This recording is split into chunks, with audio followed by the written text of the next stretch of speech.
तमाम किस्म जी हमदें सना वडाई अने वाखाण इबादत ऐं बंदगी परिस्थिश ऐं पूजा मानप ऐं ग़ुलामी उन हिकिड़े अल्लाह वहदहू ला शरीक लहू जे लाइक़ अने सज़ावार आहे जेको अल्लाह ख़ालिक़ कुल कायनात मालिक अर्ज़ो समा आहे। अल्लाह जी मुख़्तसर हमद खां बाद बेशुमार लातादाद दुरूद ऐं सलाम नाज़िल किए उमूमन तमाम अंबिया अलैहिमुस्सलातु वस्सलाम ते खुसूसन आखिरी नबी जनाब मोहम्मद मुस्तफ़ा अहमद मुज्तबा सल्लल्लाहु अलैहि वसल्लम थे। अल्लाहुम्मा सल्लि व बारिक व सल्लिम अलैहि। हाज़रीन जुमा, बुजुर्गों, नौजवान साथियों, अजीन जुमे जे अंदर खुतबे जो उन्वान है इस्तिक़ामत।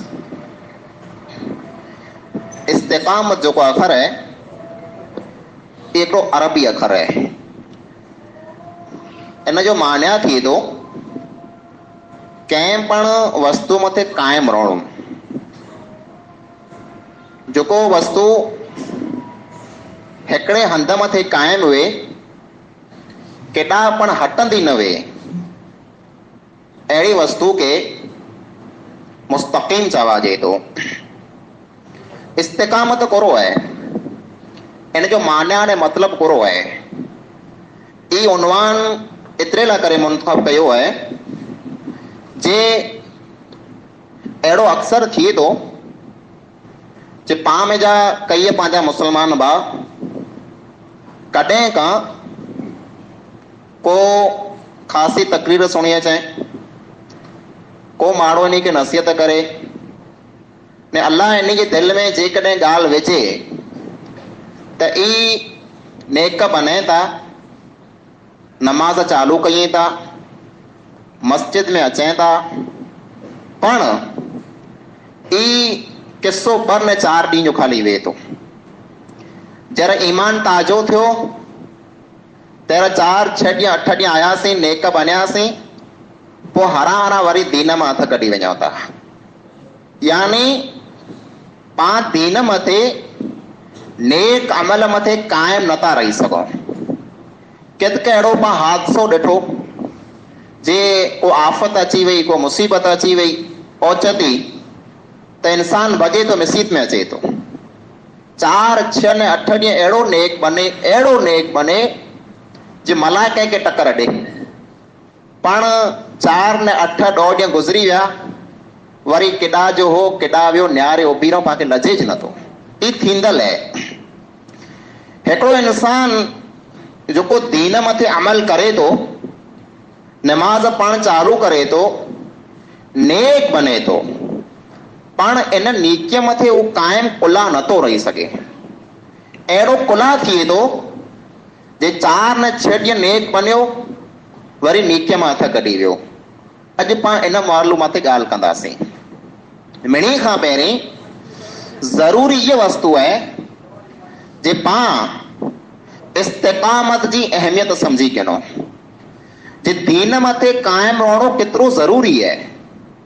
पां दीन मथे कायम नथा रहो, नीकीअ मथे पां कायम नथा रहो, तंहिंजो हिकिड़ो कारण ई है जे पां इन वस्तु के ज़रूरी समझो नथा। हालांकि ये केतिरी वस्तु ज़रूरी है ये ऐं अंदाज़ो लगाए सघो था। पां मथे अल्लाह रब्बुल आलमीन मुसलमाने मथे रात ने ॾींहं में 5 टाइम नमाज फर्ज कयनि न। हाणे इन्ही 5 नमाज में पां जेतिरियूं रकातूं पढ़ूं था, खाली फर्ज जेकॾहिं पां रकातूं सारण वञो त 5 नमाज जूं 70 रकातूं थी थियूं। केतिरियूं? 70 रकातूं। इन्ही 70 रकाते में अल्लाह रब्बुल आलमीन हिकिड़ी शर्त रखी छॾे जे नमाज उन माण्हू जी थींदी जेको सूर फातिहा पढ़ंदो। सूर फातिहा अलहम्दु जेको पां पढ़ो था, इहो सूर जेको माण्हू पढ़ंदो उनजी नमाज़ थींदी ने जेको इहे सूर की न पढ़ंदो अची नमाज़ पढ़े उभी रहियो मस्जिद में हथ ॿधी माठ खे उबो कीअं न पढ़ियो अहिड़ो माण्हू गमे थियूं नमाज़ूं पढ़ी लाइ हिनजी नमाज़ क़बूल की न थींदी जेसि ताईं सूर फातिहा की न पढ़ंदो। त सूर फातिहा नमाज जी हर की रकात में ज़रूर पढ़णी आहे। इन सूर फातिहा में हिकिड़ी दुआ आहे, इन में हिकिड़ी ज दुआ आहे। उहा दुआ जेकॾहिं पाण नमाज़ पढ़ो था ख़ाली फर्ज़ 17 रकात पढ़ो था त पाण अल्लाह ताला वटां 17 फेरा उहा दुआ घुरूं था। उहा दुआ कई है पाण मनी की याद हूंदी, इहदिनस सिरातल मुस्तकीम आहे न, इहदिनस सिरातल मुस्तकीम। पण पाण कॾहिं गौर कयो जे इन दुआ जो मतिलबु कहिड़ो आहे, इन जी मान्या कहिड़ो आहे। इहदिनस सिरातल मुस्तकीम, ए अल्लाह असीं तो वटां ई सवाल कयूं था, असीं तो वटां ये दुआ करूं था जितो असांखे सिधो रस्तो ॾेखार, असांखे सिधी वाट ॾेखार ने उन वाट मथे तो असांखे कायम रख। ये दुआ अल्लाह ताला पांखे नमाज जी हर की रकात में घुरे जो हुक्म ॾिने आहे। जे इंसान को नेकी चालू कयो, को नेक अमल कयो त अल्लाह ताला वटां ये दुआ घुरो जे अल्लाह मूंखे तो इन नेकीअ मथे कायम रखजा। ये पाण 17 फेरा दुआ घुरूं था। ने कुरान करीम जी सूरह आल इमरान जी आयत है, आयत नंबर 102 है। अल्लाह रब्बुल आलमीन फरमाए तो या अय्युहल्लज़ीना आमनुत्तकुल्लाह हक़्क़ तुक़ातिह वला तमूतुन्न इल्ला व अंतुम मुस्लिमून। ये उहा आयत है जो नबी अकरम सल्लल्लाहु अलैहि वसल्लम पिन जे हर के खुतबे में पढ़ंदा हुआ। इन आयत जो मतलब ही है जे ए ईमान वारा अल्लाह खां उतरो ड्रिजो जितरो अल्लाह खां ड्रिजे जो हक़ है ने ऐं इन हालत में मरजा जाई मुसलमान हो। आ मथे मौत इन हालत में अचे जाई मुसलमान हो। ने पांखे ख़बर है जे पंहिंजो मौत कॾहिं थींदो, कंहिंखे ख़बर न आहे। जे कॾहिं पांखे ख़बर हुए जे मुंहिंजो मौत हिन वरे में अचींदो, हिन महीने में अचींदो, हिन ॾींहं में अचींदो त पाण नेक बनी वञो, उन ॾींहुं नेकी कयूं। जो अॼु मूं ते मौत अचे वारो अॼु आउं नेक बनी वञा। पर कंहिंखे ख़बर न आहे जे कॾहिं मौत अचींदो। ने अल्लाह ताला हुकुम ॾिने जे ऐं तेसि ताईं नेक बनी रहो जेसि ताईं आ मथे मौत अची वञे। मालूम थियो जे हर को ॾींहुं ईअं गुज़ारियो जे अॼु मुंहिंजी ज़िंदगी जो छेलो ॾींहुं आहे। हर को महीनो ईअं गुज़ारियो जे अॼु मुंहिंजी ज़िंदगी जो आख़िरी महीनो आहे। हर को वरी ईअं गुज़ारियो जे ही मुंहिंजी ज़िंदगी जो छेलो वरी आहे। आजे मगज में जेकॾहिं इहा ॻाल्हि वेही रहंदी त ऐं अल्लाह रब्बुल आलमीन जी जेको इताअत कयो था उन मथे कायम रहंदा। ने हिकिड़ी आयत है सूरह हूद में इहा आयत है। इन आयत में जा पांखे मालूम थिए थो जे नेकीअ मथे कायम रहणो हिकिड़ो त ॾुखियो कमु है ने ॿियो केतिरो ज़रूरी कमु है। नबी अकरम सल्लल्लाहु अलैहि वसल्लम के साहबा किराम पुछियो अल्लाह जे रसूल अकरम सल्लल्लाहु अलैहि वसल्लम जी ॾाड़ीअ जा अमोक वार अच्छा थी रहिया हुआ, ॼमार की न वई अञा नंढा जो आहे। तंहिंनो पहलाज ॾाड़ीअ जा अमोक वार अच्छा थी रहिया। साहबा किराम पुछियो ऐं रसूल अकरम सल्लल्लाहु अलैहि वसल्लम आंजी त एतिरी ॼमार पण न आई, तंहिं हूंदे आंजी ॾाड़ीअ जा वार अच्छा को थी रहिया आहिनि। जवाब जेको उहो सुणो, जवाब मथे गौर कयो, जवाब मथे वीचार कयो जे रसूल अकरम सल्लल्लाहु अलैहि वसल्लम जवाब को ॾिनो हो। फरमायो शय्यबतनी हूदुन व अखवातुहा। सूर हूद ने सूर हूद जहिड़ियूं जेको ॿियूं सूरूं रहियूं न उन्ही मूंखे पूरो करे छॾियो आहे। हिकिड़े इंसान खे दुनिया जी पाण ॾिठी वियादई हूंदी। दुनिया जो जॾहिं हिकिड़े माण्हू खे टेंशन वेहे थो न उहो टाइम खां पहिरीं पूरो थी रहे थो। पाण अमुक माण्हू खे वीचारे खे ॾिसूं था जंहिंजी एतिरी ॼमार न आई, नंढा जाई, मथे जा वार अच्छा, ॾाड़ी जा वार अच्छा, पाण चओ तूं त हेरे ई पोड़ो थी रहे। ई पोड़ो गुलाह थियो आहे। ई पोड़ो एतिरे लाइ करे थियो आहे जे दुनिया में इन मथे तकलीफ़ूं वयूं आहिनि। व्याधई में पूरो थी रहियो आहे, धंधे जी व्याधई, ॿार बच्चे जी व्याधई, कुटुंब जी व्याधई, दुनिया जूं व्याधयूं खणी खणी इंसान पूरो थी रहियो आहे। पण पंहिंजो नबी वक़्त खां पहिरीं, टाइम खां पहिरीं पूरा थी विया। दुनिया जी को व्याधई की न वई। साहबा कराम जरा पुछियो तेरा फरमायो सूरे हूद मूंखे पूरो करे छॾे। सूरे हूद में पूरो है। अल्लाह रब्बुल आलमीन नबी अकरम सल्लल्लाहु अलैहि वसल्लम के हुक्म ॾिने फस्तकिम कमा उमिरत। ऐ नबी अकरम सल्लल्लाहु अलैहि वसल्लम नेकीअ जे कम मथे ईअं कायम रहो जीअं अल्लाह ताला तोखे हुक्म कई आहे। ई हिकिड़ो हुक्म अहिड़ो हो। अल्लाह ताला पंहिंजे नबीअ खे चयईं जेको वाट ॾसई आहे उन वाट मथे कायम रहो, जेको हुक्म ॾिनो आहे उन हुक्म मथे कायम रहो। इन कम जी, इन हुक्म जी नबी अकरम सल्लल्लाहु अलैहि वसल्लम की एतिरी व्याधई थई जे ॾाढ़ी जा वार पण अछा थी रहिया हुआ। न्यारो व्याधई केतिरी हूंदी। पांखे इन ॻाल्हि जी व्याधई आहे। पां को नीकी कयूं था त नीकीअ मां हथ कढी वञूं था, पांखे कॾहिं अहिड़ो थियो आहे जो मूं खोटो कमु कयो? कीअं व्याधई पांखे न आहे? पां त नीकी करे के ज़रूरी सम्झो न था। हालांकि नीकी करणी अने नीकी मथे कायम रहणो केतिरो ज़रूरी आहे।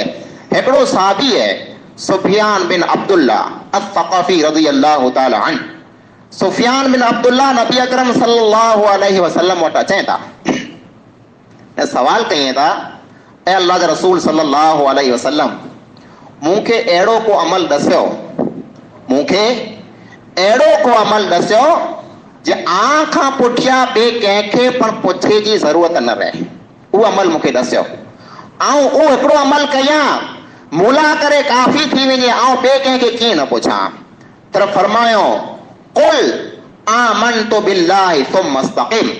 ए सुफियान तूं चओ और चओ आमनतु बिल्लाह, ऐं अल्लाह रब्बुल आलमीन मथे ईमान रखां थो। पंहिंजो अल्लाह मथे ईमान आहे न। पाण अल्लाह खे मञो था अल्लाह असांजो रब आहे, अल्लाह जियारींदल आहे, अल्लाह मारींदल आहे। पंहिंजो ईमान आहे अल्लाह मथे। सुम्मा इस्तक़िम, तो इन ॻाल्हि मथे तूं पग भराए उभी रहो, तो इन वस्तु मथे कायम रहो। तो ते दुख अचे, तकलीफ़ूं अचे, मुसीबतूं अचे, दुनिया तोखे लालच ॾे, दुनिया तोखे सॾ करे, कंहिं पण क़िस्म जो तो मथे इम्तिहान अची वञे, पण जो ईजर बोल कढी छॾी जो मुंहिंजो रब अल्लाह आहे। अल्लाह जेको मूंखे हुकुम ॾिने ऐं उहो पूरो कंदुसि, ॿिए कंहिंजी ॻाल्हि आउं की न मञंदुसि। इन वस्तु मथे तूं मौत जेसि ताईं न अची वञे तेसि ताईं तूं कायम रहो। इहे अथई इस्तिक़ामत। एतिरे लाइ करे नबी अकरम सल्लल्लाहु अलैहि वसल्लम अक्सर दुआ घुरंदा हुआ ने पाण मिणी की इहा दुआ घुरई खपे।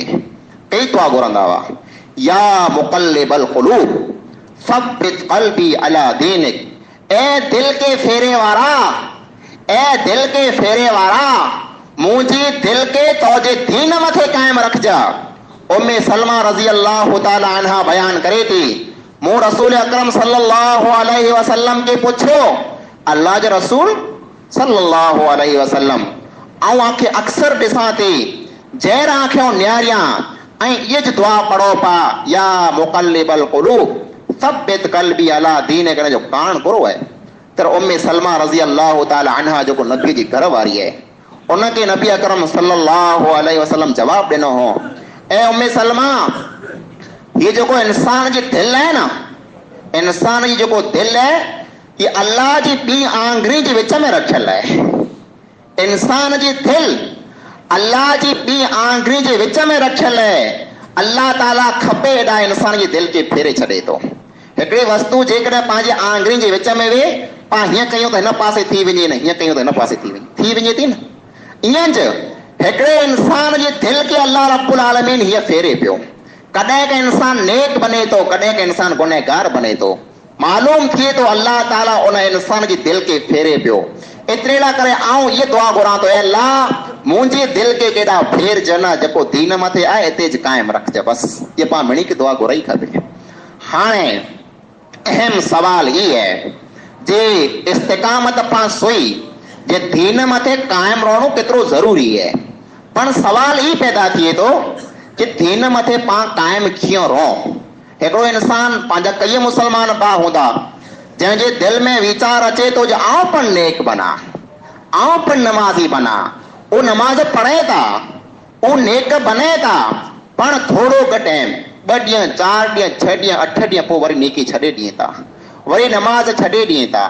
उन जो इरादो नमाज़ पढ़े जो आहे, पण कुझु हाणे किन कारण से नमाज़ नथा पढ़ी सघे। अॼु पाण उहो कारण न निहारियूं जे पाण दीन मथे कायम कुला नथा रही सघूं, तंहिंजा कारण करो आहिनि, तंहिंजा असबाब करो आहिनि।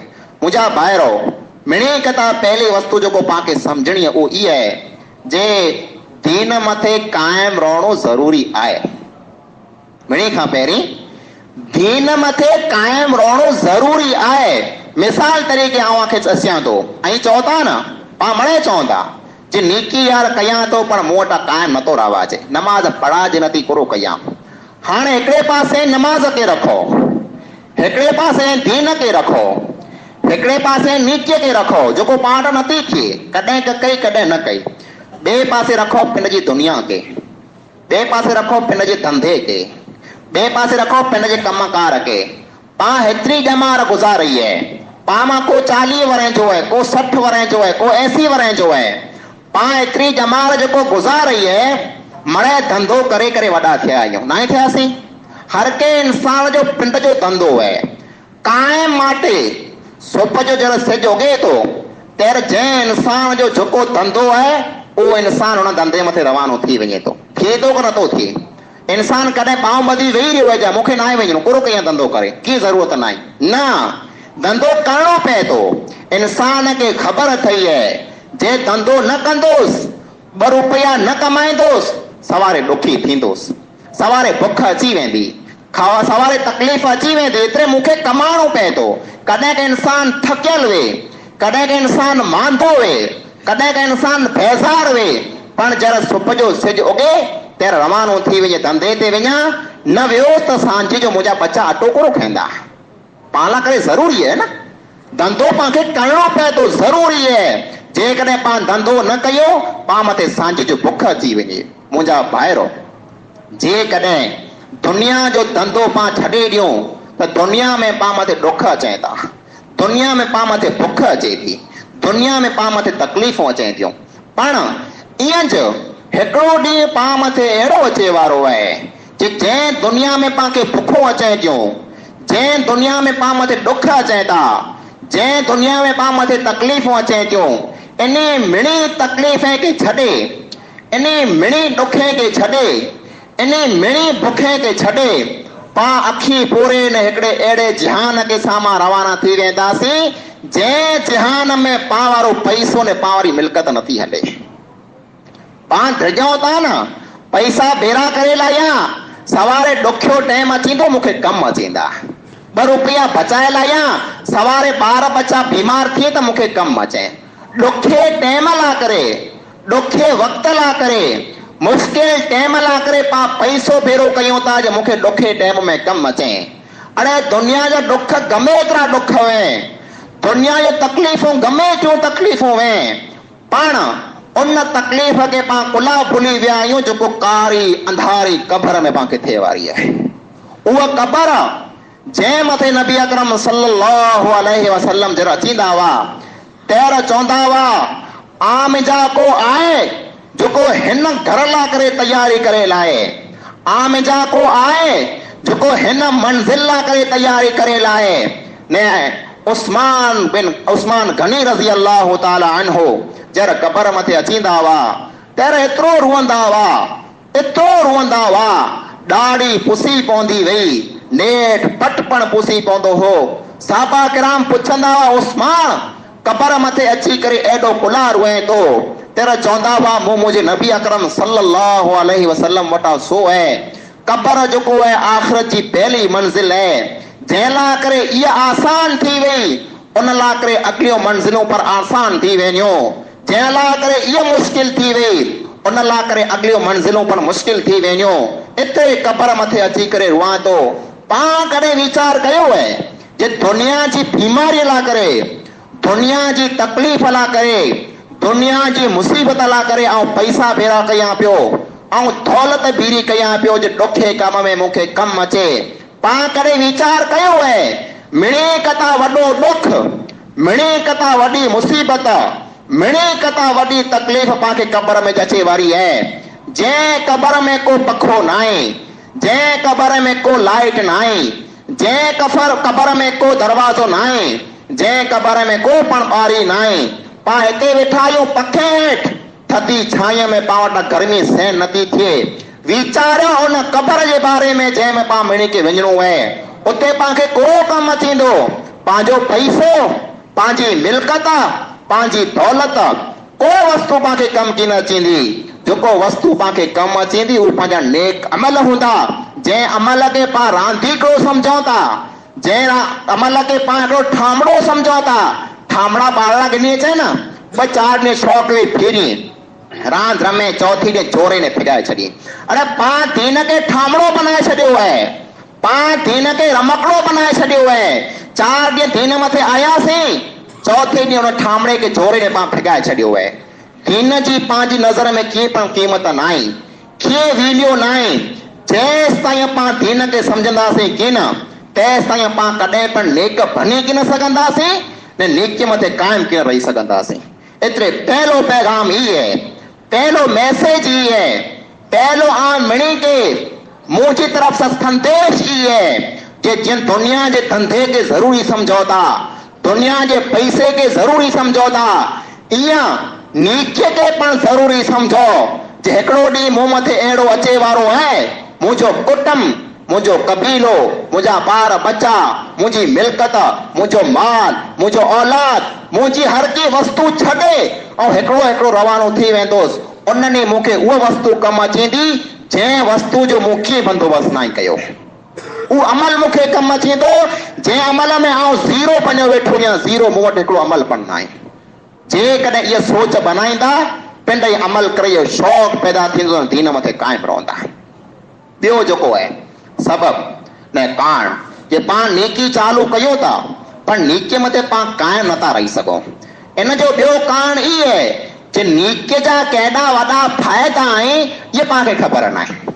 नेकी करे जो केतिरो फ़ाइदो आहे, जेकॾहिं उहो फ़ाइदो पाण खे ख़बर हुए त पाण नेकीअ मां हथ न कढूं। न्यारो न, पाण जेको पाण दुनिया जो कमु कयूं था, जंहिं कम में पाण खे जेतिरो वधारे फ़ाइदो थिए पाण ओतिरी वधारे महिनत कयूं था न। हिन मां मूंखे एतिरो फ़ाइदो थींदो, ओतिरी वधारे महिनत कयूं था।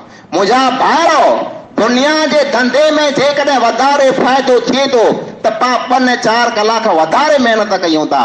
ईअं ज नेकी करे सां इंसान खे 2 फ़ाइदा थिए था। दुनिया में पण फ़ाइदो थिए थो न आख़िरत में पण फ़ाइदो थिए थो। दुनिया में कोन फ़ाइदो थिए थो। अल्लाह रब्बुल आलमीन फरमाए, वमन यत्तक़िल्लाह यजअल लहू मख़रजा व यरज़ुक़हू मिन हैसु ला यहतसिब। जेको इंसान अल्लाह खां डिॼंदो, जेको इंसान अल्लाह खां डिॼंदो, नेक अमल कंदो, गुनाह खां बचंदो, अल्लाह फरमाए थो अहिड़े इंसान लाइ करे असीं रस्ता पैदा कंदासीं। अहिड़े इंसान लाइ करे वाटूं अल्लाह ताला ठाहे छॾींदो। दुनिया जा माण्हू हिनखे फासाईंदा, दुनिया जा माण्हू हिन मथे केस कंदा, दुनिया जा माण्हू हिनखे सताईंदा, दुनिया जा माण्हू हिनखे ॾुख ॾींदा, पर अल्लाह रब्बुल आलमीन फरमाए थो ई माण्हू जेकॾहिं नेक आहे, इन वटि नेकियूं आहिनि त हर के ॾुखे टाइम में जा अल्लाह रब्बुल आलमीन हिनखे उकारे न पार करे छॾींदो। को पण ॾुख हिनखे कॾहिं पण हैरान की न करे सघंदो। ऐं ॿियो फ़ाइदो को थींदो, अल्लाह फरमाए थो वयरज़ुक़हू मिन हैसु ला यहतसिब। अल्लाह ताला अहिड़े नेक इंसान खे ओआनो रूज़ी ने रिज़्क़ ॾींदो जानो इंसान कॾहिं घुमान की न कयो वञे। इंसान खे अहिड़ो कॾहिं वीचार की न आयो हूंदो जे अल्लाह रब्बुल आलमीन मूला करे हियानो रस्ता खोले वञंदो। अहिड़ो पाण मिणी से थियो आहे। पाण कॾहिं वीचार की न कयो हूंदो जे मूंखे 2 रुपया हियानो पण जुड़ी वेंदा, मूला करे हियानो दरवाज़ा खुली वेंदा, मूला करे हियानो वाट खुली वेंदी। अल्लाह रब्बुल आलमीन वाटो खोले थो। जेकॾहिं दुनिया जे ॾुखे में जा पार थियणो आहे, रूज़ी ने रिज़्क़ खे जेकॾहिं वधाइणो आहे त नेकीअ मथे क़ाइमु रहो, अल्लाह रब्बुल आलमीन बरकत नसीब कंदो। ऐं दुनिया जो फ़ाइदो त आहे च, साथ साथ में आख़िरत जो पण इंसान खे फ़ाइदो कोरो थिए त उहो न्यारियो। अल्लाह रब्बुल आलमीन फरमाए सूरह हामीम सजदा जी आयत नंबर 3 है, इन्नल्लज़ीना क़ालू रब्बुना अल्लाह ثم استقاموا تتنزل عليهم الملائكة ألا تخافوا ولا تحزنوا وأبشروا بالجنة التي كنتم توعدون. او इंसान जंहिं ऐलान कयो असांजो रब अल्लाह आहे, जंहिं ऐलान कयो, जंहिं दुनिया खे चयो असांजो रब अल्लाह आहे, न उन ऐलान मथे कायम रही विया. ऐलान थियो, माण्हू खे चयो असीं अल्लाह खे मञे वारा, असीं अल्लाह अॻियां झुके वारा, असीं अल्लाह अॻियां सजदो करे वारा, असीं अल्लाह खे राज़ी करे वारा माण्हू आहियूं. इन वस्तु मथे जेको माण्हू कायम रही विया, अल्लाह फरमाए थो अहिड़े माण्हू खे इनाम घणो मिले था, इन खे फ़ाइदो घणो थिए थो. ततनज़्ज़लु अलैहिमुल मलाइका, अल्लाह जा मलाइक अहिड़े माण्हू मथे नाज़िल थिए था. मौत जो जरा टाइम अचे थो न, मौत जो टाइम जरा अचे थो, सकरात में माण्हू वे उनखे निहारजा, उन जो अखी फाटल हूंदियूं, उन जो अखी फाटल हूंदियूं, आसमान के साम्हूं मीट हूंदी, कुला उनटाणे पान नथा ॾिसूं, पण जंहिं माण्हू मथे मौत अचे थो अल्लाह जे मलाइके खे ॾिसे थो. अल्लाह जा मलाइक आसमान मथां उन मथे अचे था. जेकॾहिं नेक इंसान आहे, नेकी मथे कायम रहियो, नमाज़ी बणी रहियो, दीन में जा हथ न कढे त मौत जो टाइम मिणी मथे अचींदो, सकरात जो टाइम मिणी मथे अचींदो. मिणी जो अखी फाटे वारियूं आहिनि, मिणी जी मीट आसमान साम्हूं थिए वारी आहे. उनटाणे अल्लाह जा मलाइक जेको अचींदा, नेक माण्हू खे जेको नेक हूंदा, चवंदा अल्लाह तख़ाफ़ू वला तहज़नू. जंहिं गुलाह तो द्रप गुलाह कये थो, कुरे जो तोखे द्रप थिए थो, मूंखे कपर जो द्रप थिए थो, कपर जो द्रप तूं न कर. मूंखे पुल सराज जो द्रप थिए थो, पुल सराज जो द्रप तूं न कर. मूंखे क़यामत जे ॾींहं जो द्रप थिए थो, क़यामत जे ॾींहं जो तूं द्रप न कर. मूंखे दोज़ख जे अज़ाब जो द्रप थिए थो, ऐं बाना तूं कीअं द्रप न कर. तो त उहो आहीं जेको अल्लाह खे राज़ी करेला करे अचींदो ऐं तो त उहो आहीं जेको अल्लाह जे घर खे आबाद कंदो ऐं तो त उहो आहीं जेको अल्लाह अॻियां नमंदो ऐं तूं गुलाह द्रप कये थो. तोखे कंहिं क़िस्म जो द्रप न आहे, तूं ख़ुशि थी वञ, तूं राज़ी थी वञ, असीं तो भेरा आहियूं, तो भेरा हलंदासीं, तूं कंहिं क़िस्म जो द्रप न कर. अड़े जंहिंजा दोस्त मलाइक बनी वञे, जंहिंजा दोस्त फ़रिश्ता बनी वञे, उनखे पोइ को खपे तर उहो चवंदो मूंखे टेंशन थिए थो, मूंखे व्याधि थिए थी, कुरे जी व्याधि थिए थी, मुंहिंजा नंढड़ा ॿार बच्चा पुठियां आहिनि, मुंहिंजो कुटुंब पुठियां आहे, मुंहिंजी आकाए पुठियां आहे, उनजी मूंखे व्याधि थिए थी. तर मलाइक चवंदा वला तहज़नू, तूं कंहिं क़िस्म जी व्याधि न कर, तूं कंहिं क़िस्म जो टेंशन न गिन, तूं कुला टेंशन गिने थो.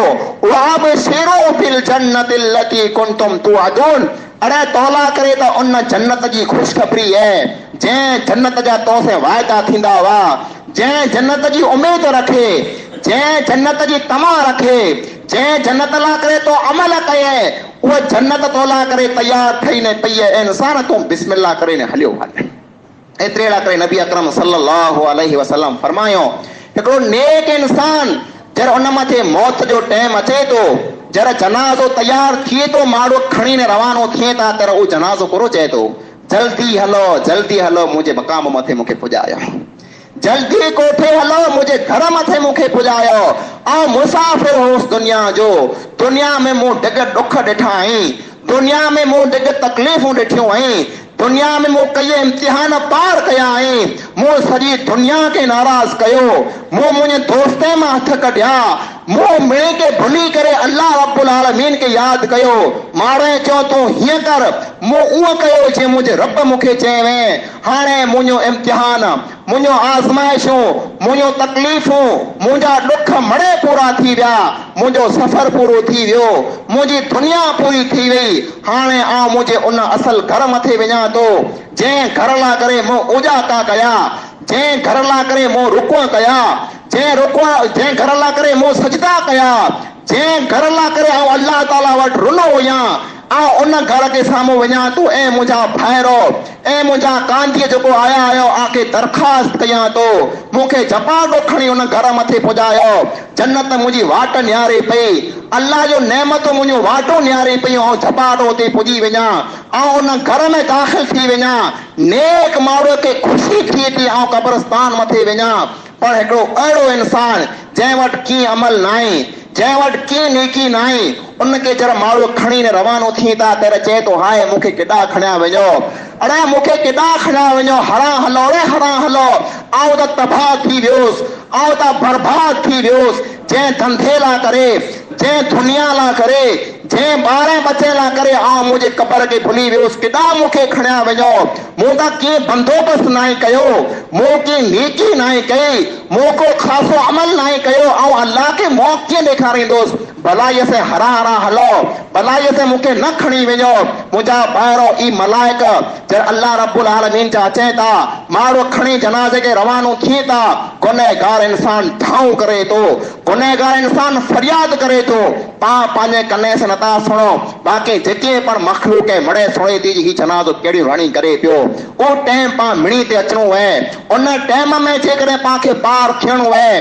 दुनिया के धंधे फिरो अल्लाह रब्बुल आलमीन के पण शामिल कयो अल्लाह के पण राज़ी कयो नेकी पने चाट न कयो जे नेक अमल मथे अचो उन मथे कायम रहो उन में हथ न कढो अञा पण कई असबाब आहिनि जेकॾहिं पाण उन मथे अमल कयूं त पाण अल्लाह रब्बुल आलमीन लाइ करे हमेशा हमेशा करे दीन मथे कायम रही वञो इंशा अल्लाह उन असबाब मथे पाण अगले खुतबे मथे ॻाल्हि कंदासीं अल्लाह रब्बुल आलमीन खां दुआ आहे अल्लाह ताला जेकी पण असां क़ुरान ऐं हदीस जे मुताबिक़ ॻाल्हियूं सुनियूं आहिनि असां मिली के मिली जुली करे उन मथे अमल करी तौफ़ीक़ अता फरमा ऐ अल्लाह असीं गुनहगार खताकार सियाकार इंसान आहियूं ऐ अल्लाह तूं गफूर रहीम आहीं ऐ अल्लाह तूं मेहरबान आहीं तूं बाज़ार आहीं तूं माफ़ कंदड़ आहीं ऐ अल्लाह असां गुनहगार के पण तूं माफ़ फरमा ऐ अल्लाह असीं गफ़लत में आहियूं ऐ अल्लाह असीं तोखे भुलिया ने वेठा आहियूं असांखे ख़ाली दुनिया खपे थी तंहिंखां सवाइ ॿई को वस्तु खपे नथी ऐ अल्लाह असांखे तूं अहिड़ा नेक बना जे असीं तुंहिंजे दीन लाइ करे क़ुर्बान थिए लाइ करे तयार थी वञो